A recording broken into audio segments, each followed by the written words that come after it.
ব্যবসায়ী বলুন, সরকারি কর্মচারী বলুন, সবাই কিন্তু আপনাদের দিকে তাকিয়ে আছে।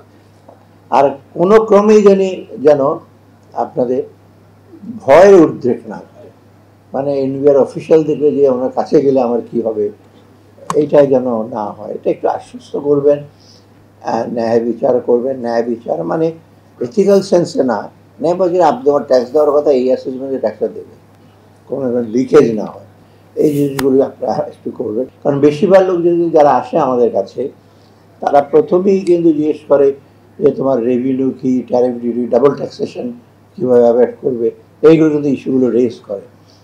এবং বিশেষ করে সরকার, বিদেশের সরকার না, তাদের ব্যবসা প্রতিষ্ঠান কিন্তু সবচেয়ে বেশি concern with the regulatory regime, এবং সেটা সবচেয়ে বড় অংশটা হলো আপনার রেভিনিউ, ট্যাক্স এবং রেভিনিউ।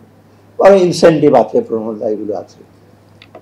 অর্থাৎ এটা যদি ঠিক না হয়, আমরা কিন্তু বিদেশি বিনিয়োগ বা বিদেশি আপনার এফডিআই বলেন, এফপিআই বলেন, পোর্টফোলিও ইনভেস্টমেন্ট, কোনটাই কিন্তু আমরা খুব বেশি আনতে পারবো না।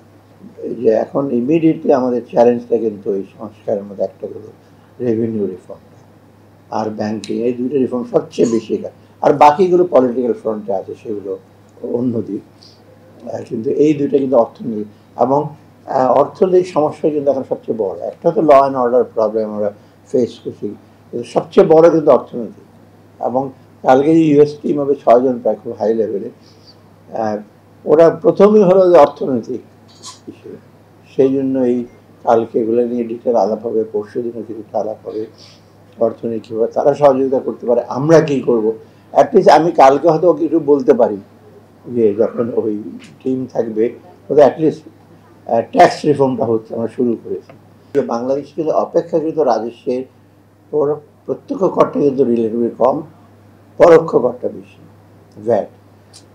এখন ভ্যাট যেটা হয় যে বেশিরভাগ দেশে কিন্তু প্রত্যক্ষ করে আপনার প্রিভেলেন্সটা বেশি, আর ভ্যাটটা কিন্তু সবার হারে সবাইকে। রুটির দাম যদি বাড়ে, সেরে আপনার একটা কোটিপতি একই দামে রুটি কিনবে, আরেকজন গরিবও একই দামে রুটি কিনবে, ট্যাক্সটা বহন করতে। আমরা এটা চাই না। এটা হলো প্রপোর্শনেট না, এটা হবে প্রোগ্রেসিভ। আমাদের ইনকাম ট্যাক্সটা বোধ করে কিছুটা রিগ্রেসিভ, আমি জানি না, কিছুটা রিগ্রেসিভ, মানে উপরে দিকে গেলে আরও বেশি ট্যাক্স হবে। সেখানে চাই অনেকে হইচই করে, ট্যাক্স বেড়ে যাচ্ছে।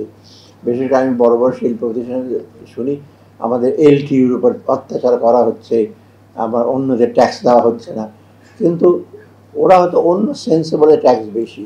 এটা একটা দুটো দিক আছে। একটা হলো যারা নতুন নতুন ট্যাক্স হোল্ডার বা যারা ট্যাক্স ফাঁকি দেয়, তাদের কাছে আপনার আনছেন না, সেজন্য গুটি কতক লোকের উপর ট্যাক্সের বলে যাবে, সেটা কিন্তু ঠিক না। ট্যাক্সের একটা প্রিন্সিপাল আছে, equity and ability to pay. আপনার যদি এবিলিটি থাকে, আপনি পে করবেন। আর হলো একজন বেশি দেবে ট্যাক্স, আরেকজন কম দেবে, সেটা কিন্তু ঠিক না।